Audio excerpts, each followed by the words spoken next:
दोस्तों, इस कहानी से आपको बहुत कुछ सीखने को मिलेगा, तो कहानी अंत तक जरूर सुनना। चलो शुरू करता हूँ।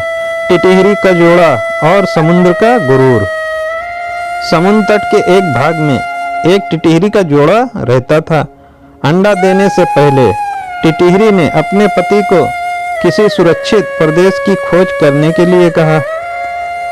टिटहरी ने कहा, यहाँ सभी स्थान पर्याप्त सुरक्षित हैं, तो चिंता न कर। टिटहरी बोली, समुद्र में जब ज्वार आता है तो उसकी लहरें मतवाले हाथी को भी खींचकर ले जाती हैं, इसलिए हमें इन लहरों से दूर कोई स्थान देख कर रखना चाहिए। टिटहरा बोला, समुद्र इतना दुस्साहसी नहीं है कि वह मेरी संतान को हानि पहुंचाए। वह मुझसे डरता है, इसलिए तू निशंक होकर यहीं तट पर अंडे दे दे। समुद्र ने टिटहरे की ये बातें सुन ली। उसने सोचा, यह टिटहरा बहुत अभिमानी है। आकाश की ओर टांगे करके भी यह इसलिए सोता है कि इन टांगों से वह गिरते हुए आकाश को थाम देगा। इसके अभिमान का भंग होना चाहिए। यह सोचकर उसने ज्वार आने पर टिटहरी के अंडों को लहरों में बहा दिया। टिटहरी जब दूसरे दिन आई तो अंडों को बहता देखकर रोती बिलखती टिटहरे से बोली, मूर्ख, मैंने पहले ही कहा था कि समुद्र की लहरें इन्हें बहा ले जाएंगी, किंतु तूने अभिमानवश मेरी बात पर ध्यान नहीं दिया। अपने प्रियजनों के कथन पर भी जो काम नहीं देता उसकी दुर्गति होती ही है। इसके अतिरिक्त बुद्धिमानों में भी वही बुद्धिमान सफल होते हैं जो बिना आई विपत्ति का पहले से ही उपाय सोचते हैं और जिनकी बुद्धि तत्काल अपनी रक्षा का उपाय सोच लेती है। जो होगा देखा जाएगा कहने वाले शीघ्र ही नष्ट हो जाते हैं। यह बात सुनकर टिटहरे ने टिटहरी से कहा, मैं यद विषय जैसा मूर्ख और निष्कर्म नहीं हूँ। मेरी बुद्धि का चमत्कार देखती जा। मैं अभी अपनी चोंच से पानी बाहर निकालकर समुद्र को सुखा देता हूँ। टिटहरी बोली, समुद्र के साथ तेरे वैर तुझे शोभा नहीं देता। इस पर क्रोध करने से क्या लाभ होएगा। अपनी शक्ति देखकर हमें किसी से बैर नहीं करनी चाहिए, नहीं तो आग में जलने वाले पतंगे जैसी गति होगी। टिटहरा फिर भी अपनी चोंच से समुद्र को सुखा डालने की डींगे मारता रहा। तब टिटहरी ने फिर से उसे मना करते हुए कहा कि जिस समुद्र को गंगा यमुना जैसी सैकड़ों नदियां निरंतर पानी से भर रही हैं, उसे तू अपने बूंद भर उठाने वाली चोंच से कैसे खाली कर देगा। टिटहरा तब भी अपने हठ पर तुला रहा। तब टिटहरी ने कहा, यदि तूने समुद्र को सुखाने का हठ ही कर लिया है तो अन्य पक्षियों की भी सलाह लेकर काम कर। कई बार छोटे छोटे प्राणी मिलकर अपने से बहुत बड़े जीव को भी हरा देते हैं, जैसे चिड़िया, कठफोड़े और मेंढक ने मिलकर हाथी को मार दिया था।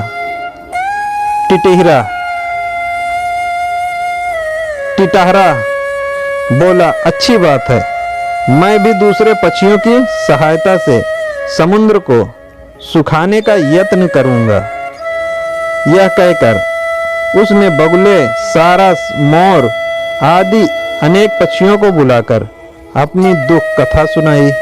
उन्होंने कहा, हम तो अशक्त हैं, किंतु हमारा मित्र गरुड़ अवश्य इस संबंध में हमारी सहायता कर सकता है। तब सब पक्षी मिलकर गरुड़ के पास जाकर रोने और चिल्लाने लगे, गरुड़ महाराज, आपके रहते हमारे पक्षी कुल पर समुद्र ने यह अत्याचार कर दिया है। हम इसका बदला चाहते हैं। आज उसने टिटहरी के अंडे नष्ट किए हैं, कल वह दूसरे पक्षियों के अंडों को बहा ले जाएगा। इस अत्याचार की रोकथाम होनी चाहिए, अन्यथा संपूर्ण पक्षी कुल नष्ट हो जाएगा। गरुड़ ने पक्षियों का रोना सुनकर उनकी सहायता करने का निश्चय किया। उसी समय उसके पास भगवान विष्णु का दूत आया। उस दूत द्वारा भगवान विष्णु ने उसे सवारी के लिए बुलाया था। गरुड़ ने दूत से क्रोध पूर्वक कहा कि वह विष्णु भगवान को कह दे कि वह दूसरी सवारी का प्रबंध कर लें। दूत ने गरुड़ के क्रोध का कारण पूछा तो गरुड़ ने समुद्र के अत्याचार की कथा सुनाई। दूत के मुख से गरुड़ के क्रोध की कहानी सुनकर भगवान विष्णु स्वयं गरुड़ के घर गए। वहां पहुंचने पर गरुड़ ने प्रणाम पूर्वक विनम्र शब्दों में कहा, भगवान, आपके आश्रम का अभिमान करके समुद्र ने मेरे साथी पक्षियों के अंडों का अपहरण कर लिया है। इस तरह मुझे भी अपमानित किया है। मैं समुद्र से इस अपमान का बदला लेना चाहता हूँ। भगवान विष्णु बोले, गरुड़, तुम्हारा क्रोध युक्तियुक्त है। समुद्र को ऐसा काम नहीं करना चाहिए था। चलो, मैं अभी समुद्र से उन अंडों को वापस लेकर टिटहरी को दिलवा देता हूँ। उसके बाद हमें अमरावती जाना है। तब भगवान ने अपने धनुष पर अग्नि बाण को चढ़ाकर समुद्र से कहा, दुष्ट, अभी उन सब अंडों को वापस दे दे, नहीं तो तुझे क्षण भर में सुखा दूंगा। भगवान विष्णु के भय से समुद्र ने उसी क्षण अंडे वापस दे दिए। दोस्तों, इस कहानी से क्या सीख मिलती है?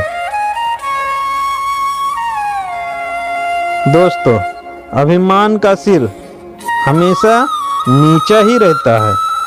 जीवन में कभी भी ऐसे और औलाद पर अभिमान नहीं करना चाहिए। अभिमान खुद को ही नीचा गिरा देता है। अभिमान करो, पर जब दूसरे लोग तुम्हारी तारीफ करें, ऐसा ना करो। बार बार दुख दो दूसरों को। दोस्तों, उम्मीद करता हूँ आपको ये कहानी अच्छी लगी होगी। आपको कहानी अच्छी लगी हो तो कमेंट बॉक्स में ज़रूर बताएं। ऐसे ही कहानी को सुनने के लिए मेरे चैनल को सब्सक्राइब करें, लाइक करें, शेयर करें और बेल आइकन को दबाना मत भूलें, ताकि मेरे आने वाली वीडियो का नोटिफिकेशन सबसे पहले आपको मिले। तो मिलते हैं नेक्स्ट वीडियो में एक नई कहानी के साथ। तब तक अपना और अपनों का ख्याल रखें, खुश रहें, पॉजिटिव रहें। वीडियो को अंत तक देखने के लिए तहे दिल से आपका शुक्रिया।